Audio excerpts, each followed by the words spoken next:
Hello friends, addition of fraction easy method by basic maths. इसमें आपको दोनों digit के डिनोमिनेटर को लेना होगा 3/4 एंड 2/3। इन दोनों का डिनोमिनेटर है 4 एंड 3। इनका हमें क्या करना होगा, पहले एलसीएम लेना होगा। इनको हमें कोमा में लिखना होगा क्योंकि ये दोनों डिजिट अलग अलग हैं। तो 4 एंड 3 इनका क्या करेंगे, हम एलसीएम लेंगे। एलसीएम कैसे लेते हैं, पहले तो हमें ये देखना होगा कि दोनों कौन से टेबल में आते हैं। दोनों अगर किसी टेबल में नहीं आते हैं तो हमें इन्हें अलग अलग सॉल्व करना होगा।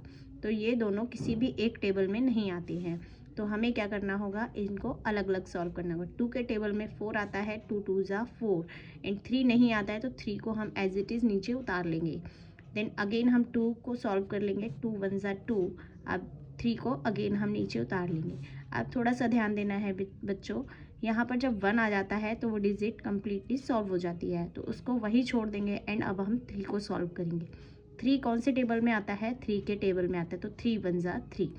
ठीक है, तो ये जो डिजिट है ये सारी सॉल्व हो गई हैं। इधर भी 1 आ गया, इधर भी 1 आ गया, तो इसका मतलब है ये डिजिट क्या हो गई है, सॉल्व हो गई है। अब एलसीएम निकालने के लिए क्या करते हैं, जो हमारे पास आंसर आया है उनको सबको मल्टीप्लाई करना होता है। 2 × 2 × 3, तो हमारे पास आया 2 2 ज़ा 4 × 3 यानी कि 4 3 ज़ा 12।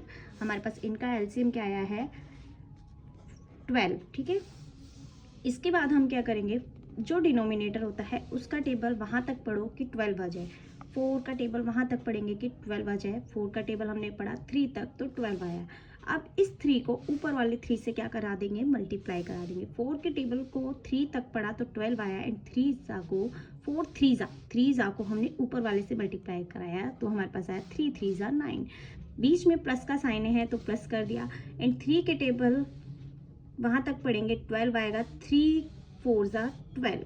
ठीक है, अब इस 4 ज़ा को ऊपर वाले से मल्टीप्लाई करा देंगे, 4 2 ज़ा 8। ठीक है, 3 के टेबल को वहाँ तक पढ़ेंगे कि 12 आएगा, तो 3 4 ज़ा को ऊपर वाले से मल्टीप्लाई करा देंगे। ये है इजी मेथड और सही मेथड ऑफ एलसीएम यानी कि फ्रैक्शन का, एडिशन फ्रैक्शन का, और यही मेथड होता है एडिशन सब्ट्रैक्शन ऑफ फ्रैक्शन का। अब हमारे पास 9 और 8 कितना होता है, 17 प्लस एंड अपॉन क्या है हमारे पास नीचे 12। अब ध्यान देंगे कि 17 एंड 12 जो होता है किसी भी एक टेबल से नहीं कटते हैं, तो यही हमारा क्या है, आंसर है। Okay, thank you.